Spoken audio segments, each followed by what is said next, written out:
नमस्कार। आज हम विज्ञान 1 के एक बहुत ही दिलचस्प अध्याय पर बात करने वाले हैं। चैप्टर 4, विद्युत धारा के प्रभाव। जी हाँ, इफेक्ट्स ऑफ इलेक्ट्रिक करंट। ये चैप्टर काफी महत्वपूर्ण है, खासकर एसएससी महाराष्ट्र बोर्ड के लिहाज से। बिल्कुल, हमारे पास इसके नोट्स और टेक्स्ट बुक के हिस्से हैं, तो आज हम इसी पर गहराई से चर्चा करेंगे, है ना? हाँ, कोशिश रहेगी कि सारे जरूरी कॉन्सेप्ट्स जैसे कि बिजली से गर्मी कैसे बनती है या उसका मैग्नेटिक असर क्या होता है, ये सब आसानी से समझ आ जाएं। और मोटर, जनरेटर जैसी चीजें कैसे काम करती हैं, ये भी देखेंगे। तो चलिए शुरू करते हैं। सबसे पहले बात करते हैं एनर्जी ट्रांसफर की। हाँ, तो देखिए, जब हम किसी सर्किट में सेल या बैटरी लगाते हैं तो वो एनर्जी का सोर्स है। केमिकल एनर्जी को इलेक्ट्रिकल एनर्जी में बदलता है। और ये एनर्जी सर्किट में जाती है।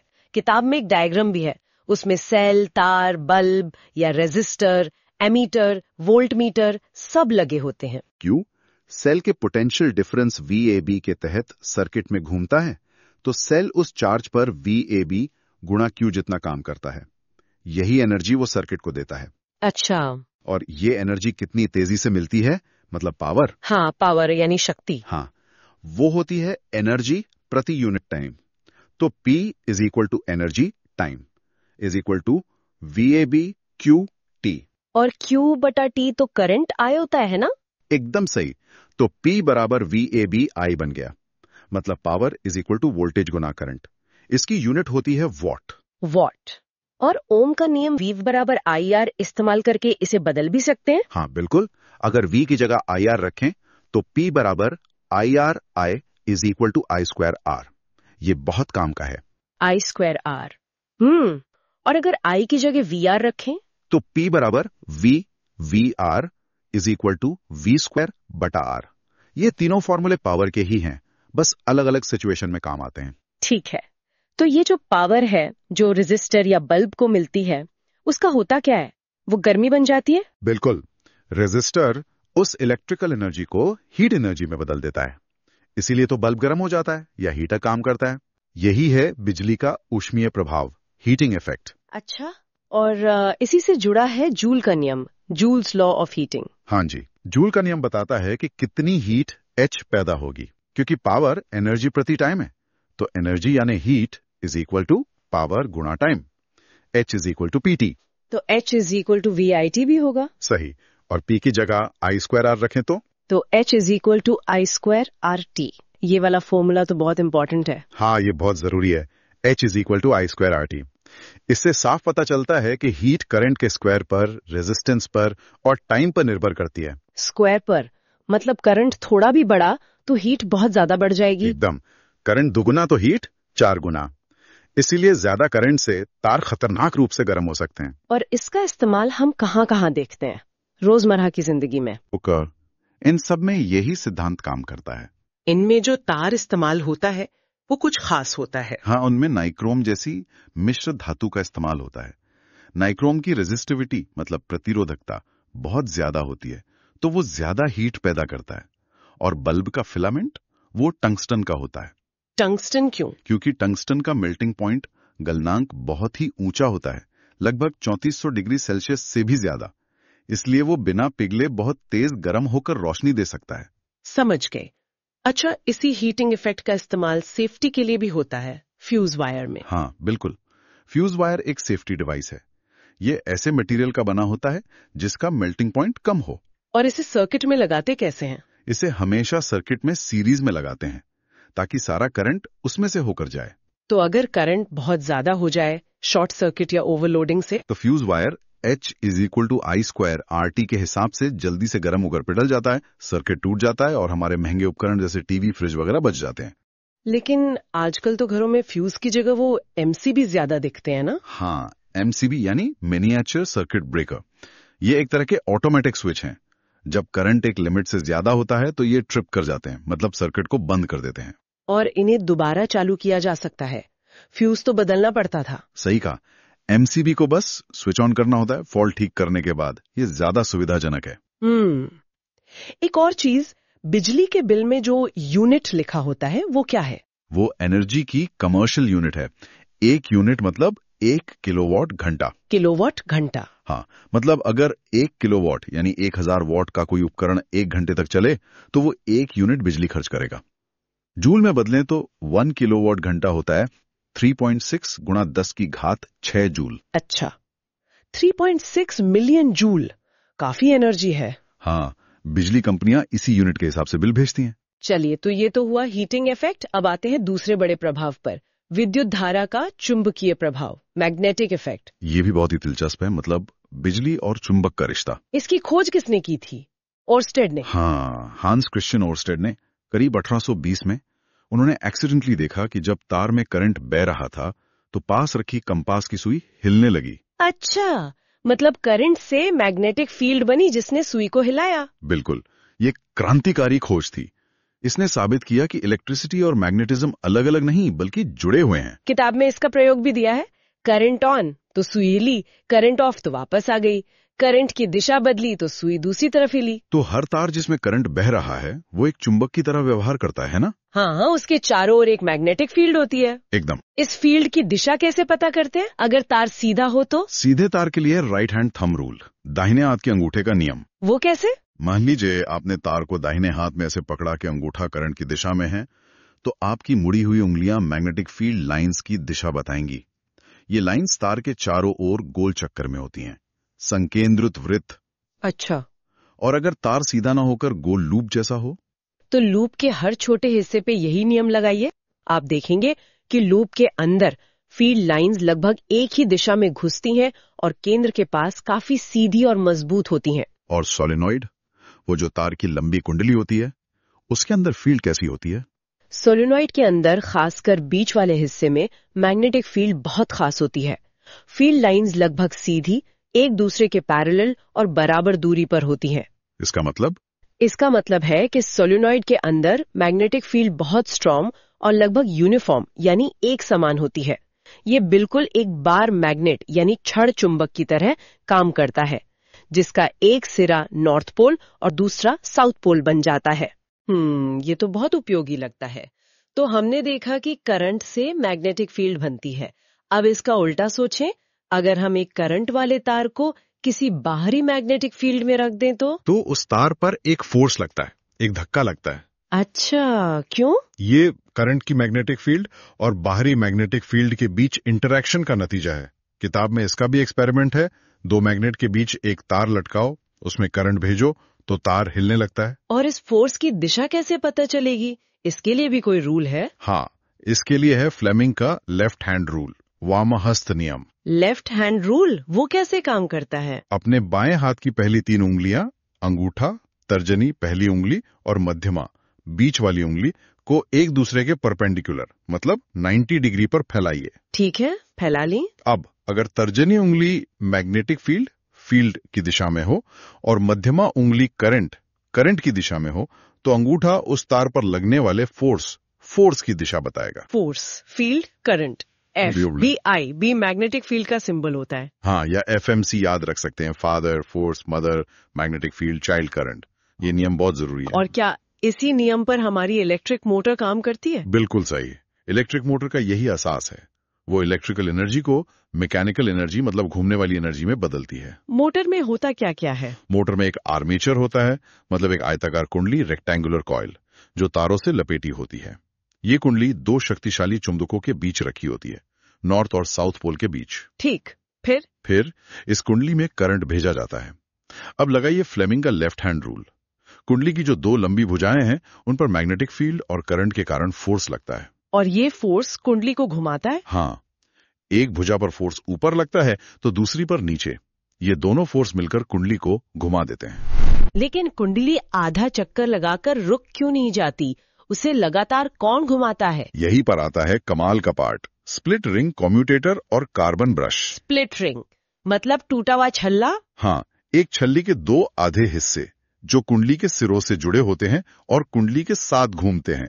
कार्बन के ब्रश इन रिंग्स को हल्के से छूते रहते हैं और बाहरी सर्किट से करंट कुंडली तक पहुंचाते हैं। इनका काम क्या है? हर आधे चक्कर के बाद ये स्प्लिट रिंग्स ब्रश के कांटेक्ट बदल देती हैं। इससे कुंडली में करंट की दिशा उलट जाती है। करंट की दिशा उलटने से क्या होता है? इससे कुंडली की भुजाओं पर लगने वाले फोर्स की दिशा भी ऐसी रहती है कि वो कुंडली को लगातार एक ही दिशा में घुमाते रहते हैं, वरना आधे चक्कर बाद फोर्स उल्टा लगता और कुंडली वापस घूम जाती। वाह, ये तो बहुत चालाकी से बनाया गया है। हाँ, ये बहुत इंजीनियस डिजाइन है और इसी वजह से हमारे पंखे, मिक्सर, वॉशिंग मशीन, कंप्यूटर की हार्ड ड्राइव, पानी के पंप सब चलते हैं। अनगिनत इस्तेमाल हैं इसके। अच्छा, ये तो हुई मोटर की बात। अब आते हैं माइकल फैराडे की खोज पर, इलेक्ट्रोमैग्नेटिक इंडक्शन, EMI।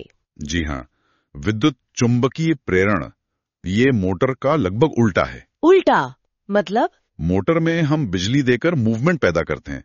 फैराडे ने दिखाया कि मूवमेंट से, या यूं कहें कि बदलते हुए मैग्नेटिक फील्ड से बिजली पैदा की जा सकती है। बिना बैटरी के करंट बन सकता है। हाँ, फैराडे ने खोजा कि अगर किसी बंद सर्किट, जैसे कि कोई कॉइल या कुंडली से गुजरने वाले मैग्नेटिक फ्लक्स में बदलाव हो, तो उस सर्किट में करंट बहने लगता है। मैग्नेटिक फ्लक्स ये क्या होता है? आसान भाषा में समझे तो किसी एरिया से होकर गुजरने वाली मैग्नेटिक फील्ड लाइंस की संख्या, अगर ये संख्या बदलें, कम हो या ज्यादा हो, तो करंट इंड्यूस होता है, मतलब प्रेरित होता है। और ये फ्लक्स कैसे बदल सकता है? कई तरीके हैं।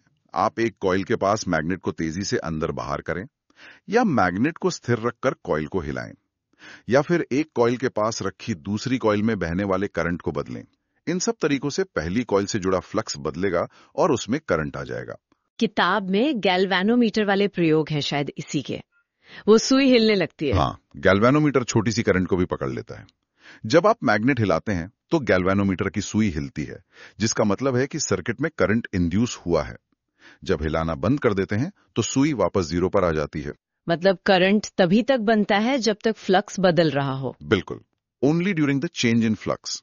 तो इसका मतलब है कि हम मैकेनिकल एनर्जी, मूवमेंट को इलेक्ट्रिकल एनर्जी में बदल सकते हैं। हाँ, और इसी सिद्धांत पर काम करता है इलेक्ट्रिक जनरेटर या डायनेमो। जनरेटर जो बिजली बनाता है। सही। जनरेटर की बनावट काफी कुछ मोटर जैसी ही होती है। उसमें भी कॉइल होती है, मैग्नेट्स होते हैं, ब्रश होते हैं, लेकिन यहाँ हम कॉइल को खुद घुमाते हैं। कैसे घुमाते हैं? किसी बाहरी ताकत से, जैसे पावर प्लांट में पानी के टरबाइन से, या हवा वाली पवन चक्की से, या इंजन से। जब कॉइल मैग्नेटिक फील्ड में घूमती है तो उससे जुड़ा मैग्नेटिक फ्लक्स लगातार बदलता रहता है, और फ्लक्स बदलने से उसमें करंट इंड्यूस हो जाता है। इसी करंट को हम बाहर सर्किट में इस्तेमाल कर लेते हैं। इस इंड्यूस्ड करंट की दिशा कैसे पता चलती है? क्या इसके लिए भी फ्लेमिंग का कोई नियम है? हाँ, इसके लिए है फ्लेमिंग का राइट हैंड रूल, दक्षिणास्थ नियम। Right hand rule? वो लेफ्ट वाले से अलग कैसे है? सेटअप वही है। अंगूठा, तर्जनी, मध्यमा, तीनों एक दूसरे के परपेंडिकुलर।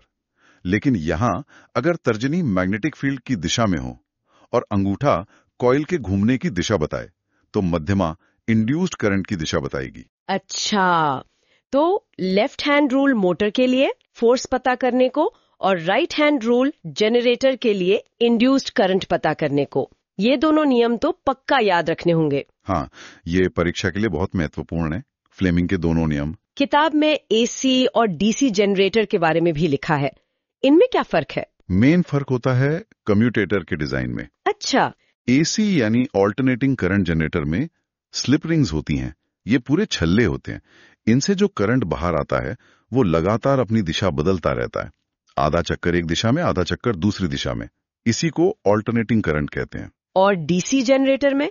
DC यानी डायरेक्ट करंट जनरेटर में स्प्लिट रिंग कम्यूटेटर होता है, बिल्कुल मोटर जैसा। वो ये सुनिश्चित करता है कि बाहरी सर्किट में करंट हमेशा एक ही दिशा में बहे। हाँ, उसका मान भले ही कम ज्यादा होता रहे, पर दिशा नहीं बदलती। इसे डायरेक्ट करंट कहते हैं। तो AC और DC ये दो तरह की धाराएं हैं। हमारे घरों में कौन सी आती है? हमारे घरों में और पावर ग्रिड में AC आती है, ऑल्टरनेटिंग करंट। और बैटरी से जो मिलती है वो DC। हाँ, सेल या बैटरी से मिलने वाली करंट DC होती है, वो एक ही दिशा में बहती है। किताब में इनका ग्राफ भी बना है। DC वाला सीधा है और AC वाला लहर जैसा। बिल्कुल। DC का ग्राफ अगर स्थिर DC है तो समय के साथ सीधी लाइन होती है। AC का ग्राफ एक साइन वेव जैसा होता है, ऊपर जाता है, फिर नीचे आता है, फिर ऊपर, लगातार बदलता रहता है। और ये कितनी तेजी से बदलता है। भारत में AC की फ्रीक्वेंसी 50 हर्ट्ज बताते हैं। हाँ, 50 हर्ट्ज का मतलब है कि करंट एक सेकंड में 50 बार अपना पूरा साइकिल पूरा करता है। मतलब एक सेकंड में 50 बार पॉजिटिव और 50 बार नेगेटिव होता है, या कह सकते हैं कि 100 बार अपनी दिशा बदलता है। बाप रे, एक सेकंड में 100 बार? पता ही नहीं चलता। हाँ, ये बहुत तेज होता है। अच्छा, एक आखिरी सवाल इस पर। लंबी दूरी तक बिजली भेजने के लिए एसी ही क्यों इस्तेमाल करते हैं, डीसी क्यों नहीं? एसी का सबसे बड़ा फायदा यह है कि ट्रांसफॉर्मर की मदद से इसके वोल्टेज को आसानी से बहुत ज्यादा बढ़ाया या घटाया जा सकता है। उससे क्या फायदा? देखिए, पावर होती है वोल्टेज गुणा करंट, P = VI। जब बिजली को पावर स्टेशन से सैकड़ों किलोमीटर दूर भेजना होता है तो हम वोल्टेज को बहुत ज्यादा, लाखों वोल्ट तक बढ़ा देते हैं। इससे उतना ही पावर भेजने के लिए करंट आई बहुत कम हो जाता है। और करंट कम होने से? हमने पढ़ा था हीट लॉस होता है, H = I²RT। करंट आई कम होने से तारों में गर्मी के कारण होने वाला एनर्जी लॉस बहुत कम हो जाता है। फिर शहर के पास पहुंचकर वोल्टेज को वापस सुरक्षित लेवल तक घटा लिया जाता है। डीसी के साथ वोल्टेज बदलना इतना आसान और एफिशिएंट नहीं है। अच्छा, ये तो बहुत बड़ा फायदा है एसी का, समझ गई। जी, तो अब अगर हम इस पूरे चैप्टर को एसएससी परीक्षा के नजरिए से देखें तो कौन कौन से पॉइंट्स सबसे जरूरी हैं जिन पर स्टूडेंट्स को खास ध्यान देना चाहिए? हाँ, चलिए एक क्विक रिकैप कर लेते हैं इंपॉर्टेंट पॉइंट्स का। 1, सबसे पहले जूल का नियम, H = I²RT और उसके एप्लीकेशन, हीटर, बल्ब कैसे काम करते हैं। नंबर 2, फ्यूज वायर और MCB क्यों जरूरी हैं, कैसे काम करते हैं। हाँ, ये सेफ्टी वाले पॉइंट्स। फिर मैग्नेटिक इफेक्ट्स में राइट हैंड थंब रूल, सीधे तार और लूप के लिए, फील्ड की दिशा पता करने के लिए। 4, सोलेनॉइड के अंदर यूनिफॉर्म फील्ड होती है, ये कॉन्सेप्ट। 5, फ्लेमिंग का लेफ्ट हैंड रूल, मोटर का सिद्धांत इसी पर है, फोर्स की दिशा बताता है। 6, इलेक्ट्रिक मोटर, उसका सिद्धांत, main parts, armature, magnet, split ring, brush और एनर्जी कन्वर्जन, इलेक्ट्रिकल से मैकेनिकल। मोटर तो बहुत जरूरी है। 7, फिर इलेक्ट्रोमैग्नेटिक इंडक्शन, EMI, फैराडे का नियम, फ्लक्स चेंज से करंट बनता है। 8, फ्लेमिंग का right hand rule, induce current की दिशा बताता है, जनरेटर का सिद्धांत इसी पर है। लेफ्ट और राइट हैंड रूल में कंफ्यूज नहीं होना है। बिल्कुल। 9, इलेक्ट्रिक जनरेटर्स, AC और DC, सिद्धांत, पार्ट्स, एनर्जी कन्वर्जन, मैकेनिकल से इलेक्ट्रिकल और AC/DC में स्लिप रिंग, स्प्लिट रिंग का फर्क। और आखिर में AC और DC क्या हैं, उनका ग्राफ, फ्रीक्वेंसी, भारत में 50 हर्ट्ज और ट्रांसमिशन में AC का फायदा। वाह, आपने बहुत अच्छे से सारे मुख्य बिंदु बता दिए। ये लिस्ट तो स्टूडेंट्स के लिए बहुत काम आएगी। उम्मीद है इससे मदद मिलेगी। ये सारे टॉपिक समझने वाले हैं, रटने वाले कम। बिल्कुल। तो ये थी हमारी आज की चर्चा विद्युत धारा के प्रभावों पर। हमने energy transfer, heating effect, magnetic effect, motor, generator, AC, DC, काफी कुछ कवर किया। हाँ, और ये देखना दिलचस्प है कि कैसे एक ही चीज, बहते हुए चार्ज, इतने अलग अलग और उपयोगी प्रभाव पैदा करती है। हमारी पूरी मॉडर्न टेक्नोलॉजी इन्हीं प्रभावों पर टिकी है। सही कहा। और जाते जाते श्रोताओं के लिए एक विचार छोड़ जाते हैं। हमने देखा कि कैसे पिछले कुछ 100 सालों में इन सिद्धांतों की खोज ने दुनिया बदल दी। जरा सोचिए कि क्या इन्हीं फंडामेंटल प्रिंसिपल्स में भविष्य की एनर्जी से जुड़ी चुनौतियों के हल भी छिपे हो सकते हैं। शायद और भी एफिशिएंट तरीके बिजली बनाने के, या उसे बिना तार के भेजने के। सोचने वाली बात है। विज्ञान की खोज तो चलती ही रहती है।